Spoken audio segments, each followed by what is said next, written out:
Hi, this is Kai from Kikai Craft, and we are going to unbox my second birthday gift this year, and it is a Kaweco. Yes, another Kaweco. This is not a new Kaweco.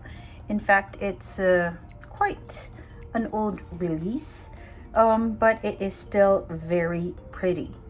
Okay, so let's see what it is. It is the Kaweco Lilliput in Fireblue. As you can see, I've already added an accessory to it.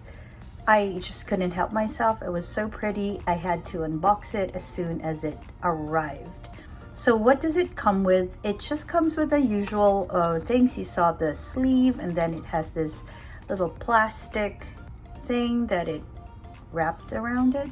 Then of course it has the sticker and some literature. If you haven't seen literature for Lilliput yet, it has the history of Kaweco, and then it has a warranty, and yeah, it has just a little bit of information on how to refill your pen. So it'll fall under fountain pen because that's what I got. So here we have when it first started in 1883, and then where it is today at 2023 or 4 23. And so wow, that's quite a long time now that I think of it. That's what, 40 years? Oh no, more, because it's 1883. Okay, so that's what we have for the Kaweco literature.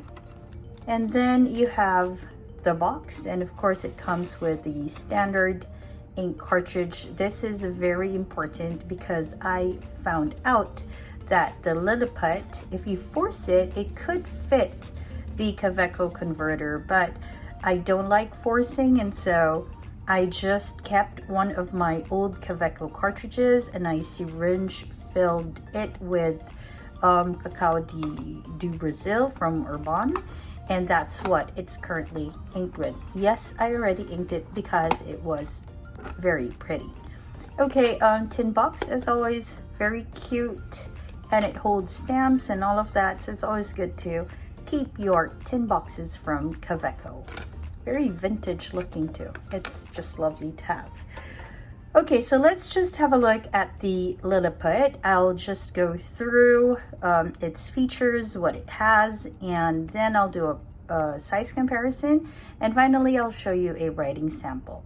So the Lilliput is quite a short pen. When you get it, it does not come with a clip.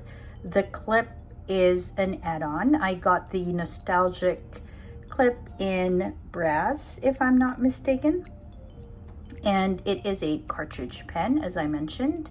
And of course, aside from that single cartridge, you need to purchase additional cartridges. Now let's have a look at the pen. At the top finial, you'll see that it has the Kaweco logo, and then it has this nice hand torched body. So it's made of stainless steel, and then they hand torch it, so it comes up with some browns, some blues, some purples. I got quite a nice one, I would think. And at the bottom finial, you'll see that characteristic to a lot of pocket pens that are better posted. It has like the screw there where you can screw the cap on. It's beautiful, and it's very small. Okay, I think it's one of the smallest fountain pens, modern day fountain pens. Okay, so it is a screw cap, and when you pull it off, you'll see a stainless steel nib. So that's a steel nib. And then if you screw it further, you'll see that I have put in a cartridge filled with the Cacao do Brazil from Urban. This was an old green cartridge of mine. I might need to change that to a blue as soon as I get a blue cartridge ready for it. Okay, so size comparison, as always, I'm going to go and compare it with a few pens that are commonly collected. I have a very small selection today because it is a pocket pen, so you'll know it's smaller than a lot of pens. Now, just so you see how it compares with, oh my gosh, with the Lamy. it's this. So that's what you'll see. So if you were to push it back up so they have the same base, this is like almost half the size of your Lamy. In fact, okay, so it's not really the cap of the Lamy. It's a bit longer than that.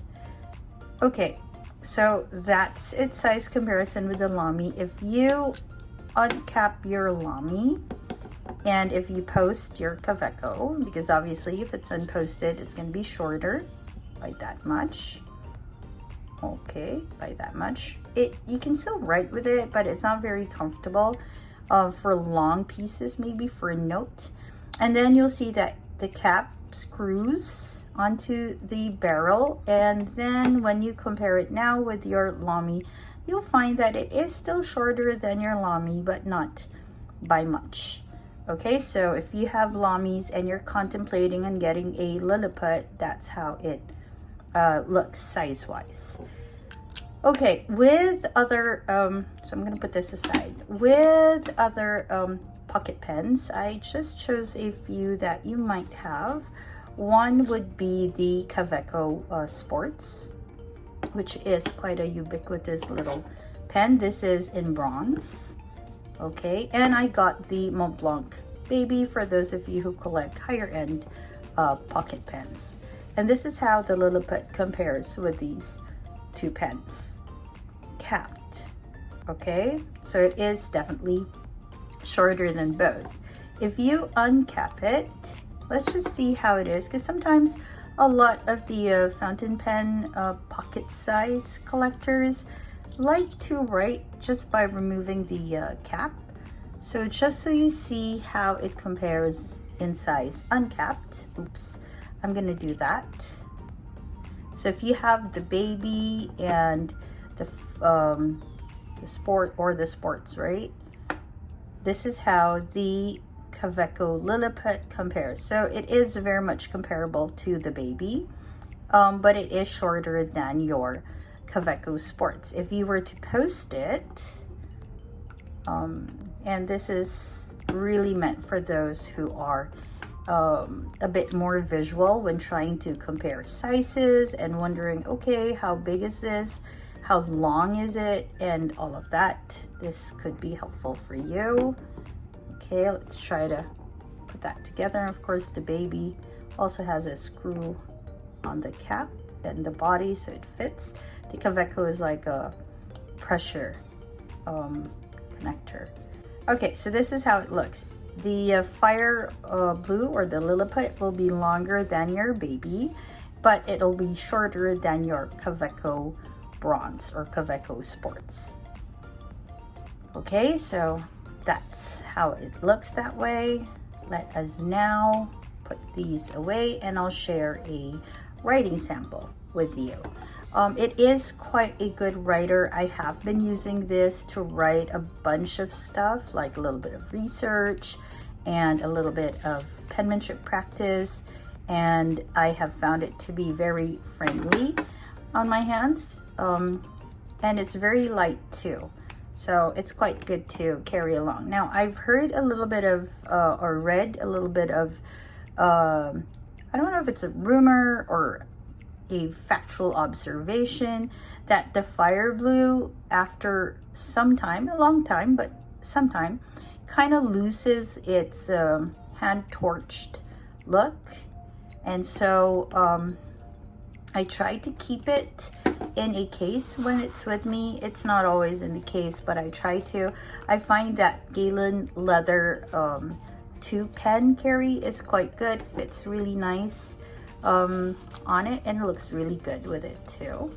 So this is how it'll look with your Galen leather pouch or zip. Okay, looks very nice.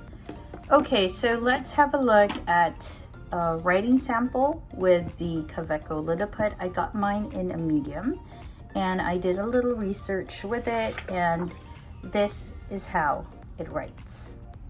It's quite a nice writer. The nib that they have is quite wet, but not overly so. And like I said, it was ergonomically comfortable to use. It was heavy enough for me to enjoy writing with it without it being too heavy to not use it for writing. So it's quite a good pen. I've also listed the variants here because I am currently contemplating getting a collection because they are just so sweet and so pretty. Okay, oh yeah, by the way, for those of you who are a bit more numerical in measuring your pens, this is about 97 millimeters, 9.7 centimeters. Okay. All right, so that's about it for this unboxing and this sort of review, first impression. With it, I've used it for about, I think, 2 weeks now, and it is just wonderful. This is a new format I'm trying with the channel. I'm trying to unbox the pen on my own, and then I use it for about a week or two, so that when I share it with the community, share the information with the community, I give you a better understanding of how the pen works for daily writing. I hope this is helpful for those who are just starting off with their collections or trying to broaden their collection to include other pens. Okay, so this is Kai from Kikai Craft, and wherever you are, I hope you're having a great day or a restful evening. Bye everyone.